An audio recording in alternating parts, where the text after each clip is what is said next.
Ahuna na zwimwe vha zwiḓivha vha ri is the podcast. Vhana nṋe mani duka ndi suhana ndi ṅwana ndi wa mahunguni. Na musi ḽo rali nṋe ndo swika ndi kale ndi khou lwela nga maanḓa uri ndi ḓo swika hafha muḓini. Mara zwa zwi sa khou tou leluwa. I think ri nga vha ri na vho 2 years 3 years ndi khou ḓi amba uri ndi ḓo bvelela. Arali o ḓi musi ndi khou amba ndi gai hayi ndi Masana Records. Masana Records vha ḓo i ḓivha ndi ṅwe ya dzi record label ra nga dzo shape muzika wa Venda. Hafha ndi hone vhaimbi vhanzhi vho bikwa hone vho fhira hone vho pfumbudzwa hone. So ndi kale ri khou ḓi amba uri ri ḓo swika. Zwino hafha ndi na CEO ndi na founder ndi na owner na composer writer producer vha ḓo ri mini ndi shaye mna ndi nsunzwa vhathu ndi si ambese. Ndi na muṅwe muṅwe na mabudza uri ndi Davic. Ndawo Davic. Uri nama. Nṋe ndi dzo ndo ḓi takalela. Finally ndo swika fano Masana Records. Na vha zwiḓivha vha ri muina songo hwalaho zwo maramano nazwo. Ndi Tshivenḓa. Tsho ndi Tshivenḓa. Zwine nga to amba zwone ndi zwo tori nṋe uri ni vhe ndi swike fano ndi khou ḓa nga mafhungo uri ndi vhanzhi vhane vha sokou tou pfha uri Masana Records radioni a vha ḓivhi uri ndi nnyi. So uri sa tou ya phanḓa ndi nga tori Davic. Vhathu vha ḓo vha vha khou ḓo ḓivha uri u tshi funa Masana Records i bva gai yo thoma gai hone ndi nnyi founder ya hone ndi nnyi na khou rana ara khou reila hei train ine yo haka maṱorokisi. Masana Records ndi tshi khou thoma murahu ro thoma ndo thoma nga atori u tou vha kha business nga 2005 to pusha business a straight khou ita business ya music u ḓo swika na musi hu nṋe ndi neta vha nga murahu any struggle bakuzona nga lufuno lwa muzika na u ḓiimisela ra ḓi pusha u ḓo swika zwino. Zwa songo leluwa u tori ni nga lasta miṅwaha mingafha kha industry ni nga zwiḓivha nema. A zwo ngo leluwa. A zwo ngo leluwa ndi vhanzhi vho ḓaho vha dzhena vha litsha. Ngazwona. Ngori vha ri arali passion na lufuno zwi siho u khou tou zwi ita ngori vhaṅwe vha khou zwi ita. Vha khou sumbedzisela vhaṅwe ni nga siye fhethu. Iva thaidzo. So ndi nṋe munna na ndavha nga murahu wa Masana Records. For all these years. I'm a producer. I'm a DJ as well. Ndi ṅwala dzinyimbo. Okay, ranga sedza as a writer, composer, producer, DJ na zwiṅwe zwinzhi zwo ḓala. U tshi swika une ranga ri ni khou shuma na dzi artists dza Venda nga maanḓa. Ri sa tou dzhenesa kha zwithu. Vhunzhi ha vhathu vha lila ngori music wa Venda u rengisi zwine zwa amba uri na musi vho vula dzi khamphani dzavho kana mini vha mbo ḓi fhedza vha khou dzi vala. Ndi nnzhi nga maanḓa dzine dzo vala nga maanḓa hayani huṅwe na huṅwe hanefho wana uri a dzi last miṅwaha mi swika miraru vha lila nga mafhungo uri business a i khou tenda. So zwi namba zwo khomba uri ho vha na struggle ndi tshini tsho ita uri ni songo give up. Khamusi phambano yanga na vhaṅwe vhathu vhane vha nga ḓo vha vha khou ita music musi vha Venda ngori nṋe ndi khou producer music ndi si yo Venda. Ndi advantage yanga ya uri thi producer fhedzi vha Venda fhedzi ndi itela all dziṅwe tshaka dzoṱhe. So arali ni producer no to ni tshi to vhori no to base ka to producer music wa Venda u tou amba ngoho ndi sa khou shavha tshithu hu na disadvantage khulu nga maanḓa. One tsho to thoma vhathu vha Venda vha rengi music and athi khou shavha u zwi amba ana ya vha na thaidzo nga mfono ndi khou zwi amba hezwo a vha nyagi u renga music. Ndi zwiṅwe zwe nda zwi amba na nṋe ndi khou amba uri vha lila vha ri beat vha ri vhaimbi vha songo downloada dzi beat mara vhathu vhone a vha ṱoḓi u renga thikhithi dza dzi gigini vha ḓa vha ḓadza getheni vha ima getheni no ita show a vha athindi. Muthu ani founela a khou nyaga u ni buka a vha a khou tou ni vhudza mutengo uri u nyaga u ni fha vhugai a khou ri ini charge ani ri ni fhe ri ḓi negotiate ri pfesesa uri ni ni khou vhona a dovha ni wana ni artist ni khou tambula ni sina tshithu a vha khou ni seka ni kolela tshi ri artist dza Venda sina tshithu mara a hangwa zwo ri wana rengi music ani buki ani badeli. So why do you complain if you ni khou wana artist sina tshithu mara una uri inwi ani khou ḓo vha ani part ya u develop ezo artist. Tsi ya vhuya ngizobona vha Venda a vha rengi music honest. Nṋe ndi na dzi account nnzhi dzine dza vha uri dzika online stores like vo iTunes vo music wanga most tshelede ine nda i wana ndi wana music wanga o rengwa nnḓa a South Africa. Ndi iṅwe issue ine nda nga ri ndi khou tou amba ndi khou mela murahu ndo ḓivha na vha part of that developing like to rengisa music nga dzi SMS. Vhanzhi vhaṅwe vhathu vha tshi khou sifuna u renga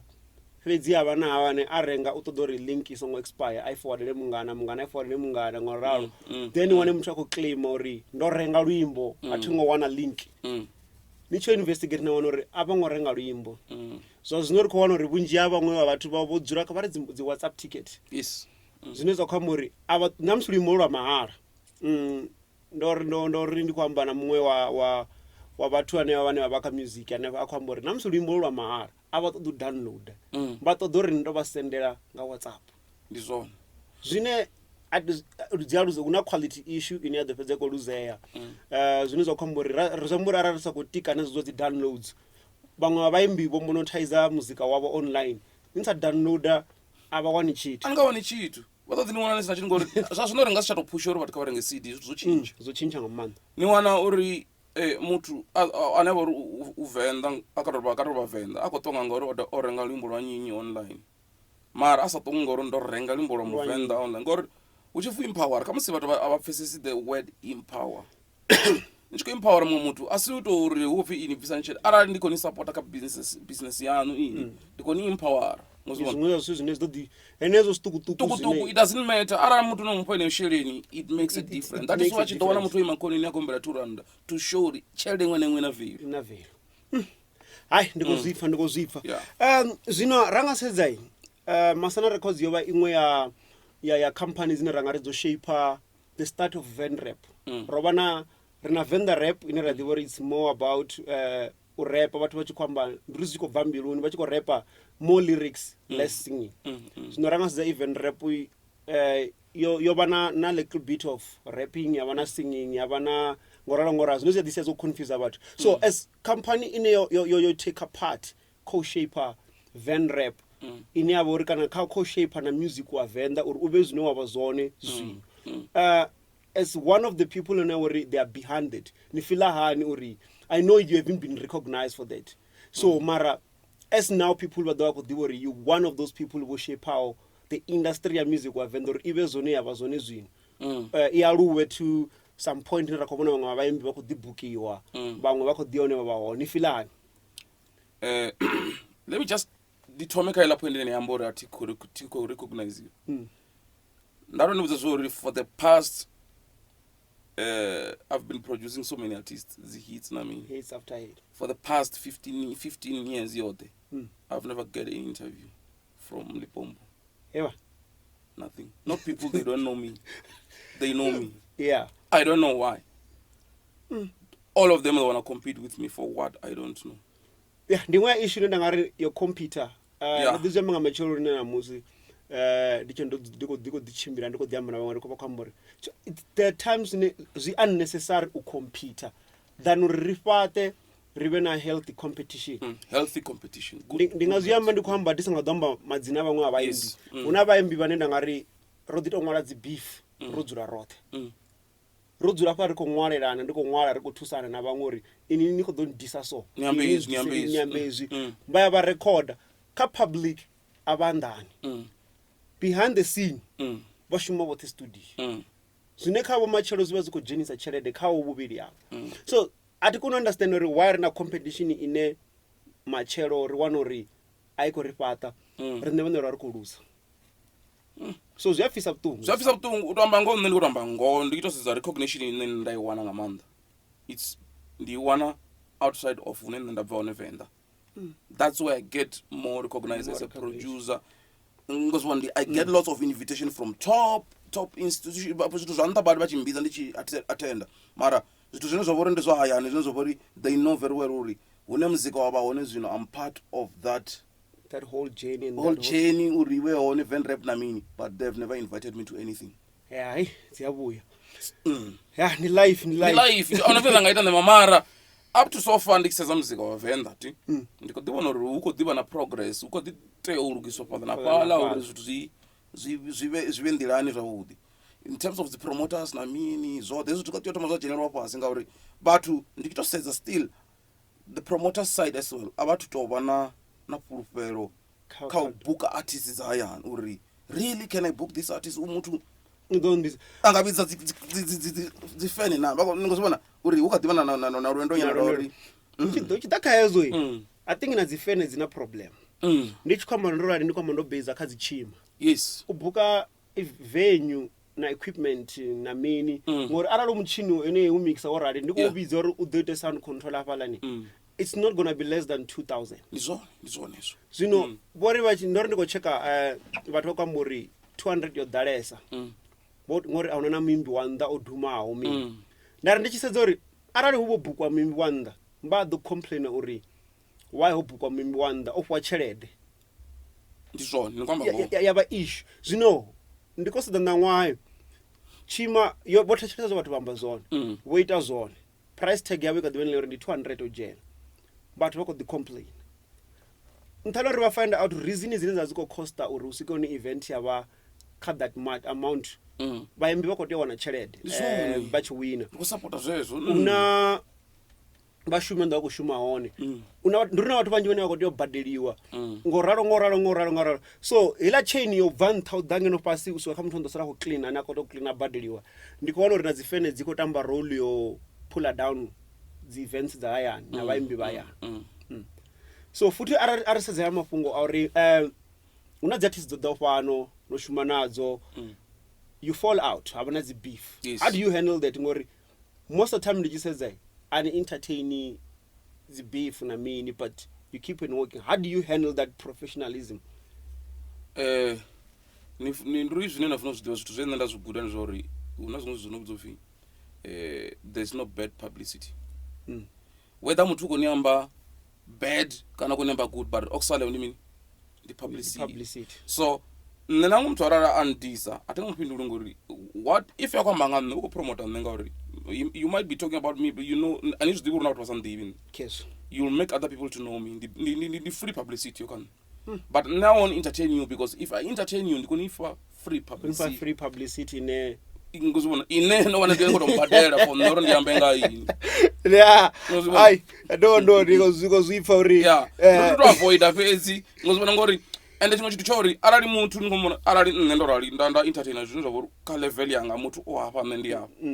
zwibede nga maanḓa ngori ndi nne ndine zopeza ndo ḓiwisa ngauri uya ka level ndi atitei uya kha level ya ula ndifuna umulitsha adzula hanefhala ngizibona hey that's straight ara kwa yesa ndikanga mara tomuyela nga khole ndamukaiza ndari zwine ndo zita tuzifuni so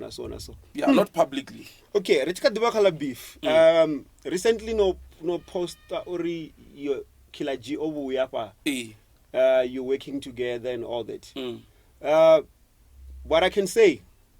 sazena nemnono ndimtalucheza some years back nichishuma naye are you still going to bring back ila base yena vani nayo na hela katare ya muunisa vunji ya vhathu vha Venda utamba ngone obvious but arali reaching up as right something naye kaba expect something like that manje also improve you obviously it will be more like that mara zo improve zwiko dia nanga sound ya zwinovo ukuzibona ngo ndi uri if ndawana chance sure ndite something naye expect the best so vhathu vha kuzifha zori ahuna beef atina beef ndibatokana vanga vothe ndo vha gruma atina beef na muthu na muthiani na vho ndo shumana na muthihi ndo vha gruma ara muthu kana khokhela nḓila ndi mubwisa nḓila ndamutalutshedzo uri hezwi na hezwi kha shumele ari phanḓa ya zwa beef ya zwithu tshithu ngori okusala ara ndoni gruma nema na lwana nne zwi to fana musi ni kolona mbebi wanu mara ara na dovha na ḓivhuya na ḓana ri ngombela pfarelo kha ri zwilitshe nṋe ndo rali ndi a kona u understand uri ko shuma ari shume ri pa ndi business there's nothing nduri so important chino ndo stress ndi cha uri ndi business not I don't atinanda ba ngandisa lo 100 kana na 20 mara ara na uya khane na ri let's do business mshito chola bi vari vonyola munna va makmena va wrestling vari if it's good for business then let's do it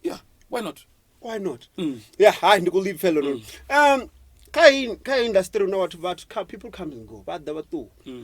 you've been relevant for 15 years or more if I'm right yes you maintain that same level of staying relevant ndu tenda ushanduka na chifhinga ngor most of the producers dzina yola zwo to stika ka sound uri nne ndi producer so comes ndito to bandito clear ka bathu nne ndi ndo ba fortunate nga mananga uri na don't produce only hip hop you come with gospel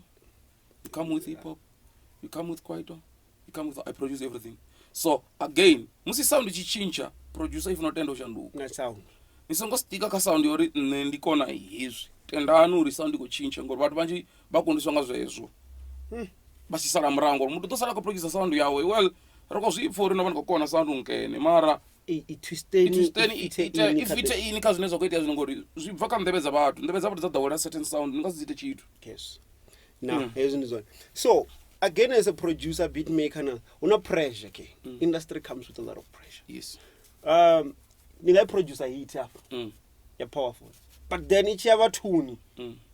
na wanori tongarava kuifila rinodzura nazo so ish but ita hit up yes ila pressure how do you handle that ila pressure ya authority you know what ngore abakuifila let me go back let me work throwing board how do you handle that whole thing chine ndakandibudza chino chauri saproducer muntu ufuna kudzora na space space choraro cha disappointment ngauri rondo producer nyimbo nje unosvinga raproducer an album comes in 12 tracks iri apa studio ribe excited uri this song iko man musinchi release a CD now find out no man people they don't like the song that we like at the studio they like a different song yera varoi comes number 12 uri let's just put number 12 uri that's album muzona chimwe yo recordwa mapeseloni arsokoita wori zvithu zvi so saproducer muntu ufuna kuva na space cho disappointment and nisongo discourage ngori one ndikotoita example risokotosedza pesi katoita rwimbo ndiata rwimbo nava neexpect comes rumwe wina award ndongeta mini such things happens so you must just know uri zvaiteya and nitanganedze uri zvaiteya uri ndezvithu zviva zvotoraro yeah no hai vakuzvipfa we learning a lot of things pano I know rapa castable una the artists never you manage and everything yes so niko producer and then you working na zote ngafa you have to manage artists and I know artists they are misa talk cause mutu ngomudanga 12 asika nga 5 tuchika ndifika ozifela mabodero kana thoma difrela ngadzikhoneni dzawe this when like how do you like unikona hani oh Masana ora like we always say Masana ndifeme asispazi ndiva ndika production phase ndina vatu vane va managers the artist outside okay ndi record artist like manager this is your artist now mshumo wanu ngopusha na umuntu ini zvino muzona because ndikasikono handle zvote ngandindo ngori just stress nangana ngini stress ndimwe ndinado sorry ara you can usukona hanuri production the king apa mini tikona ngapa ati manager artist ndi vana vatu vane va managers artist komsi so zvino ndina managers anosvika 3 dzine aranda shumana artist zvino ndiyakona kuenda ro kwenda mupfuru wenu angafita kama manager ipiyo ndiyaswa kama manager artist manager dina artist ke artist ine nanga ipusha zvo ngorene iko fit yeah cause ndimwe issue ine ndangari ndosedza ndiyawana namusi artist yo sign wanga major label achikuita kwaito kana house kana hip hop ayikuita hip hop ajwa ya managiswa nga muthu unoita gospel zviva zvirong na wanisa face career muthu yambudhifa ndizvo ndifuna kukona kudiva the strengths as manager dzanu ro uno good co-manager hip hop we good co-manager house we good co-manager ndikanibudza una manager njisina dzibona nevadzira one mara arana nichanga ubona vor strengths chauchike mupeni artist are different utobaleliwa dzidobuya ngora muzika ifana una muzika ine one muzika une ndingatuwa zvino ndaplaka radio yanga molo ndaperform wati varanga CD avana muzika une awite izvo zviti une vafuna mumfa radio ndibambona TV cash vapona dzi video that's where they will start to recognize you as an artist. Let me give an example. Gospel you can go and sing naimba barenga but CD. Hip hop you can do that. House you can do that. Yeah, but those one said bafira bangasime mara araba ndibona ka TV babona dzi video dzanu that's where they will take you serious. Okay. There's an issue in any you find or in gospel na certain artist projects are done and everything is working perfectly in sharp but the next thing you want to mutu track zibo bva somewhere anongorangana anongoita mini nduri nibotomangala muthu onosainiwa humwe nga project ini there's room to osainiwa under ini you invested money kai of the project sharp inango todori you need supposed to release the music no push your ni one as investor murao how do you handle the situation is so hey zialemena ngamanda situations za so but umuntu to break a contract oyisedza straight ngori ngona voro no like issues zonoita ukamera vari kurekoda mutu ti ndirekode mutu project ifele ari ampeni CD ndikote ndi munne trega bakote chirese anambe votua gone ndisichadamana kono muwana mutu ndipoto mangala lwimo ndikulufa radio avo tokuya chiva apologize sorry anomboti tuona ndikopaisala mara kune zvipera mutu ndoto zvilicha ngori kuzviva ngozivona umwe ni busy nosaina na mutu ngoshuma naye already achituwa na voto mangala mutu akuperforma samu asongoniudza ndikatotoma pressure ne vaone mara ngori por ndonozdola asichatozvesa chiitu ndiyazvidiva uri kaindustry zviona udouya mutu auna industry enoni ide ndlela dzaidzodilana navanhu nditukunga manda mutu angabva apa samwe achisvika ange vanhu vandivana nenge abva apa yange ndione zvinoita kwatu vanje izvonozvifa so una ndava yafame vari chimwe chifhinga ni famous eish zviyadhina vantu vamba story zvabhedhe ngaini niwane uri chimwe chifhinga namusi ngochimbira kana dzigigini unadzikhomba dzinandaona dzikosokoni nambatera ni handlani situation dzaso and then nahayani medemu vari mini vachikubona zvikuita orari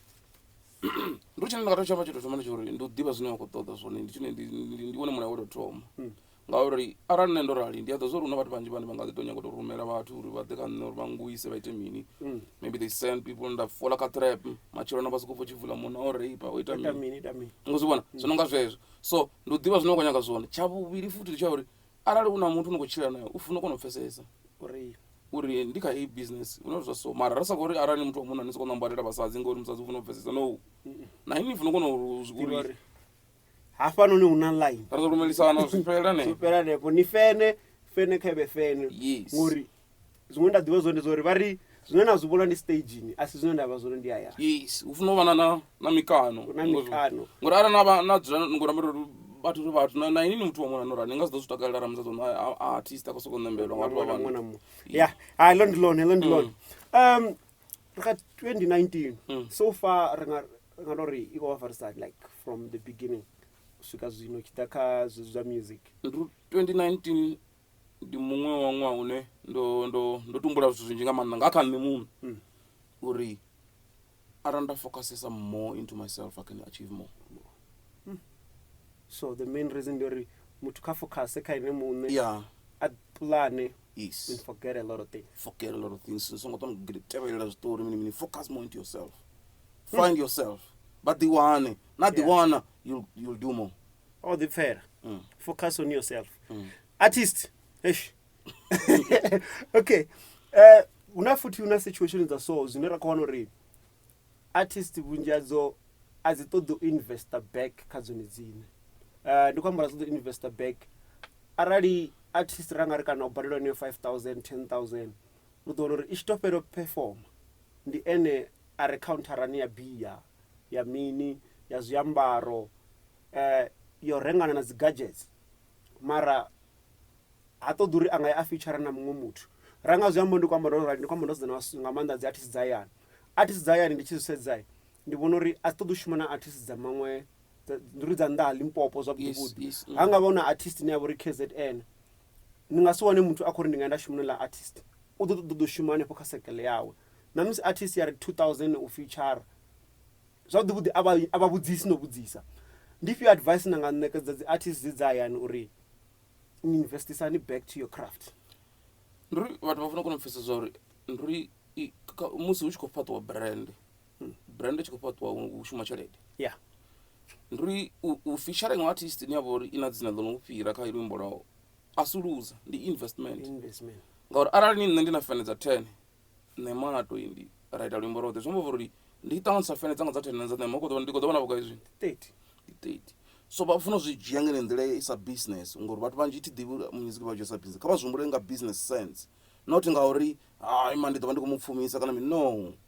aripise mumburo wararoka kemimbura yashori ndapa mema 2000 ndikomutoda uri anyitire something ndikumupfumisa no kumupfumisa ndi investment zvinoza kwambori arali 5000 rali artist obadiliwa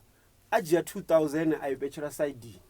zvembora rari kaka 2 months abo performa rutanu ajia zi 5000 ajia zi 2000 achisave zvingasikondori atowe asvika adiyamba na imwe artist musi kayanda kana namusingo badilwa chitu anga feature artist imwe na imwe ndiri vatu vanodozoruri investment uyo tuwa nikorenga mahalo nami asi investment ni funa investa ka brand yanu sa artist ri iko tea uya ndi zwo pfi business iko ḓi badela yone ini ri songo vha comfortable kha territory nthihi ine ra ṱwa hone zwi amba zwori ngori nṋe ndi dzula hanefha gai ndi khou tea u make show ndi khou duma hanefho nda vha ndo guma yes iwe ri kona u aluwa artist ya aluwisa zwezwo ahuna iṅwe nḓila yo aluwa ndi musi ni khou bva ni khou feature vhathu vha ngena that's why vha tshi nga sedza na artist dza sini ya wana kha album u feature vhathu vha different a si uri vha khou tou apeni vha funa fesa uri a si u tou takalela u feature zwi na value hezwiḽa zwithu that is why ri tshi ri why zwi na value ngori ni a wana no feature artist mara na balo i wana kha video ngori they know uri u feature iṅwe artist zwi na value zwi ḓo ni shumela kha uri ni vhe na dzi sales ngazwona ya sombori vhathu vha khou tea uri vha bve kha comfort zone zwa zwino ndi nga ri ndi happy vhaṅwe vhaimbi vha yani vha khou zamanyana kha dzi music video mara ri tshi nga sedza ri ḓo ḓivha ri khou vhona uri vhunzhi havho ndi hanevha vhaimbi vhaṱukuṱuku havha vhaṅwe u tou nga ri video dzone na musi vhaṅwe vhane vha foda vha sokou ri ndo foda ngori ndo foda ri khou sedza na mafhungo uri video dzi khou ḽeka tv zwi khou itiswa ngauri artist a dzi khou ḓo investor kana ndi mafhungo o tou ḓinyadza na hanefho ndi ri tsho tou thoma ndi ri hezwi zwithu zwi khou ḓumela murahu musi music ndi kha ḓi tombula music ḓo thoma na hanefho arali ri khou sedza kha mafhungo a uri video vhathu vha khou tou investor tshelede uri vha ite video ri na quality vha wane director wavhuḓi ngori una uri ni sokou tou shuta movie wanu kana video yanu ine i tshi yo sedziwa vha no khou sedzela video vha zwona uri well luimbo lu khou takadza mara video ahuna ine a khou ya hone ni khou zwona ngori remember zwine ra khou zwi ita zwoṱhe ndi business na hune na khou isa hone tv ni a si charity ndi business navho vha khou expecta uri vha wane dzi followers kana vhavhoni vhanzhi nga kha video yanu advertising ngo zwi vhona u khou advertise company kuna kha tv mara arali ni khou dzisa zwithu zwamu dziṅwe dzi company dzi a pull out nga u vhona zwine zwa vhori zwi khou itea hafha fhethu hafha i tou ngo ḓalesa u tamba why zwone viso ngo zwi vhona kha vha investe kha dzi video dza quality but u ya renga kamera ya cheap hanefho hune na i renga hone a zwi ambi zwori ni nga shuta video ndi yone problem ya vhathu vhashu vhunzhi havho muthu u sokou vhona ungari ngori una kushopo ko ndi wana renga kamera ndi nga shuta music video a zwone huna vhathu vho ndo shuma nga zwezwo zwithu vho no zwi ḓivha hezwo zwithu and ranga dza dziṅwe video it's like 3000 3.5 ngazwona ndi nga to amba ri sa kho ri kho to market sound mndu ka vha ri na HB zwo zwino good quality video rina Z films yes good quality ane vhathu vhane vha ri vhona vha khou business ya vhukuma ya video vha ḓivha mushumo wavho vhathu ngora and it's not even over 10,000 no ngazwona i reasonable mara min quality ya one na vhathu vhone kho ni shooter vha na nḓivho ni a zwona uri ha vhana vha ḓivha zwi tshi vha kha editing na mini ya zwona uri everything is proper and the one uri ha vhathu vha shuma vhoṱhe zwino zwine nda ḓivha zwone ndi uri vhunzhi vhathu na vhana vha dzi video muṅwe a tshi wana something wa ḓi vhudza muṅwe uri mungana na direction ya so I think ndi yone ngoni I think heyo inga shuma uri ha vhathu aba good uri whatever you get paid ka industry save a little bit for the next move yes ngori nasedza futhi zwa zwino music video is very important nga maanḓa zwa zwino sa artist ngauri we're no longer looking into selling hard copy. We're selling online.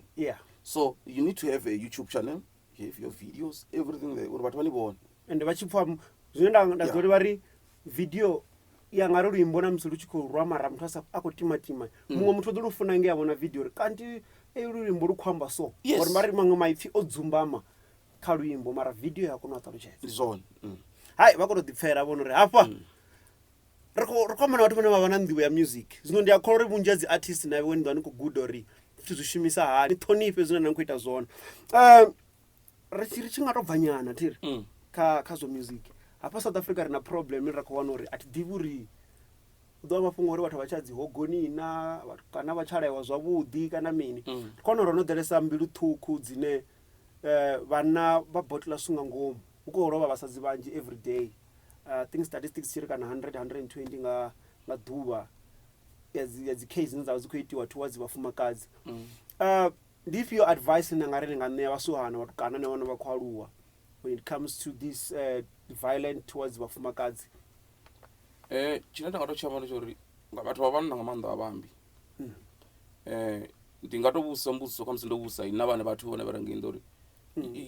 you find it hard uri zwi a konḓa uri nda tori nṋe man u vhuya na to aluwa na vha mungafha kana na muṅwe muthu hanengei nnḓa a tshi to aluwa vha mungafha uri anga mbalela vhathu vhaṱanu vha vhasadzi vhe vha ḓi hunga na. Since today 5 women bane bono commit suicide bone bane is that you know why? Because women talks. So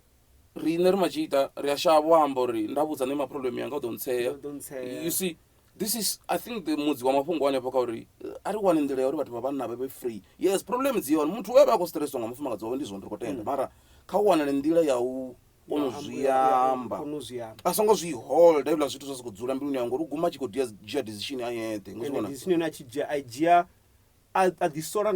nga murahu ngozibona zwino vhathu vha vhanna ari zama uri musi muthu ana problem musi muthu a khou vhona uri huna zwiṅwe zwi khou tshimbila zwavhuḓi instead yo costa dzinndwa find someone you trust, talk to that someone, ni ambe naye ni mṱalutshedze uri this is my problem 1 2 3 angaba maybe an old woman to your street, old man from your street or your uncle whoever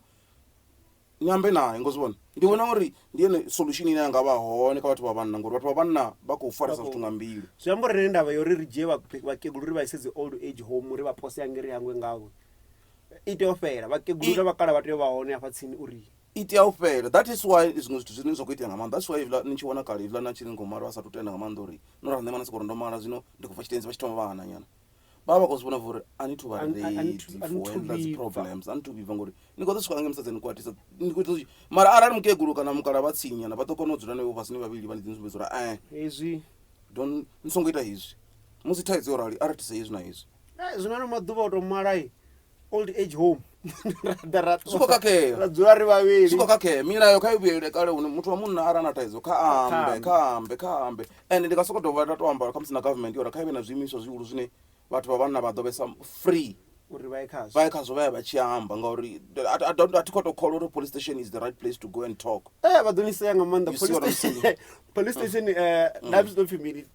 asibothe mapholisa ane a vha uri ana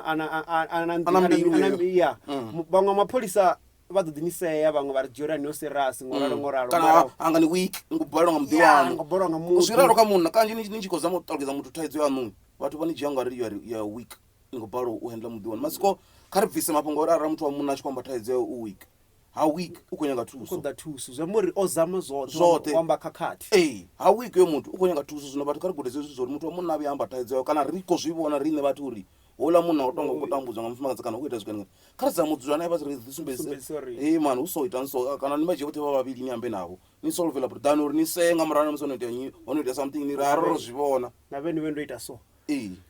yeah hai ndi situation ine ra khou ṱangana nazo ri sa to fedza ri tshi khou ḓo hanefho u vala ari to amba una vhathu vhaṅwe vhaimbi vhanzhi vhane vha nga vha khou ḓifuna u ḓa u shuma na Davic vha khou ḓa Masana Records it's either usainiwa kana vha khou ṱoḓa just to shuma as an artist uri hey nṋe ndi khou feel uri hafha mudini ha kha baseline tshi nga humi une la baseline ile ya hip hop heilani ine ile nda khamba yona ine vha khou for ile baseline zwo mbori na nṋe nda ya nda I wana ndi muzika wanga unga vha different una zwine zwa nga tshintsha ndi nga kona u ya phanḓa nda aluwa from hune nda vha hone vha zwi konisa ni vha contactisa hani uri usikoni vha nga kona u ḓa vha shuma fhano Masana Record vha nga nkwama kha nomboro dzanga dza 083 99 515 kana vha kha social media vha searcha page ya Masana Records kana vha searcha Davic Masana kha Facebook kha Twitter Davic Masana na kha Instagram ione Masana Records ba siya message yo bane pala ba ṱalutshedza uri ani vha ḓo ḓi amba na muthu ndo ḓo amba naye hanefho ḓo vhudza uri kha vha sende luimbo lwavho arali vha khou nyaga u shuma na riṋe mara vha khou nyaga u record hanefho vha ḓo ḓi wana contact dza uri ri ambisa hani u bva hanefho vha khou zwi pfa musi nga nnḓa hezo dzi contact details ndo ḓo nga mufhungo huna dzi artists dzine nda nga ri no shuma nadzo nga maanḓa uri zwo vha hani nga maanḓa arali ri khou sedza uri na dzi nga vho ndi na Dupa Team and Gavini I think una album ine ya khou fhedza u bva ri na vhathu vha nga vho Mizo ai no ndo fano nduri ngongo nduri uvarati dzinda shuma nadzo zwi tshi khou ḓa ngongo dzo ḓalesa kha industry ya Venda nga swifhinga zwene ngaonda nduri hezwi zwi nga tonkumisela murahu ndi tshi humbela u amba nga hezwi zwithu ngongo zwi a tombaisa ngauri ndi nṋe muthu ndo thoma nezwi Venda ende vhathu vha nyango zwi amba recognition a vha khou ṱoḓa ende ni ngoho mara ngoho ndi ḓo dzula ngoho mara ni songo zwi amba ndo no fa. Ndi ṅwana if you don't want to say it now when I'm dead don't say it. Shut up. Appreciate hani ndi kha ḓi tshila. So arali ra nga sedza huna if you advice na nga sia like before we go on all that because the upcoming artists if you advice na nga vha ṋea yone because there is a lot of mistakes dzine ra nga vha ri khou dzi vhona dzine dza khou itea. Ndi nga amba uri na dzi artist unga sedza uri vhaṅwe vha khou imbela uri khamusi ndi ḓo wana vho zwitsheri nyana nda duma ndi khou performela halwa ndi khou performa just ngo ndi khou performa vhaṅwe vha khou sokou recorda if you advice na ra nga to amba uri maybe ni nga vha ṋea na ine na nga ṋea dzi artist dza Venda uri ndi hezwi zwine nda nga ni sia nazwo zwine nda nga to vha sia nazwo nga maanḓa zwine zwa to vhesa important nga maanḓa one kha vha fune mushumo wavho and vha ḓi fune na vhone vhaṋe vha zwi ḓivhi zwa uri vha tshi khou ita music vha khou ita business the business if as nne ndi tshi zwi ita sa business kha nne ndi business it's not a hobby the business so ndi treata muthu muṅwe na muṅwe sa ngauri ndi sa business vha dzhia hezwo zwithu vha funa zwine vha khou zwi ita vha ḓi funa vha dzhia business zwine vha khou zwi ita vha dzhia sa business vha ḓo vhona zwo zwi ḓo tshimbila zwi amba uri a huna uri ndi khou ita music ndi khou itela vhasidzana no ndi khou ita music ndi khou itela ndi business. Hai nṋe ndi nga to amba uri ndi khou livhuwa nga maanḓa mukomana wanga uri after all these years let's say this is the start of more that's why ndi tshi khou ri ndo ri ndi tshi thoma mathomo nda ri kana nda ri 2019 kha nṋe ndo wana zori I think it's like the beginning of my career again because all from the beginning from when I told my ati to be recognized on the this is maybe the first one to interview me after all this a lot of people that I've produced no one is on we enjoy serious it's like zwamburi zwine ri khou tea uri ndi funa wana na dzi artist ndi funa wana ḓuvha ro wana rather ro dzula na dzi artist ra ḓi amba ra vhona zwo ri ya gai ngo ralo hai nṋe ndi khou livhuwa nga maanḓa ndi kha ḓivha ndi duka ndi Suhana ndi ṅwana ndi wa Mahunguni wono si funa vha ri ndi ṋema a una na zwiṅwe vha songo hangwa WhatsApp 0826937124 Facebook ndi ṋema wa Mahunguni Twitter ṋema wa Mahunguni kana vha soko ri ndi ṋema vha ḓo ngwana kana vha dzhena nga hanengei vha ri Venrap Radio vha tshi balelwa ngona ngafho Instagram Venrap Radio kana Venrap Radio _ṋema vha songo hangwa www.venrapradiostation.co.za music wa mahala fhedzi please a huna music ono rengisiwa ono ṱoḓea kha website ri ḓo delete ra block account dzavho zwine ra supporta zwone ndi zori ara vhana luimbo na ngo ḓi maketa nga lwa mahala vha loga in vha uploada kana vha kwama riṋe kha nomboro dza WhatsApp dzine afha dzone 0826937124 ra vha uploadela vha promota muzika wa mahala ndi zwine nda khou to amba ndambedzera nga nnḓa hezwo vha zwi ḓivha zori vha dzhena kha social media yashu zwa tshitangani.co.za vha amba zwine vha amba kana vha ḓi blogera stories zwavho nṋe ndi khou livhuwa amara here ndi Masana Records ndi khou livhuwa nda Masana Records one love.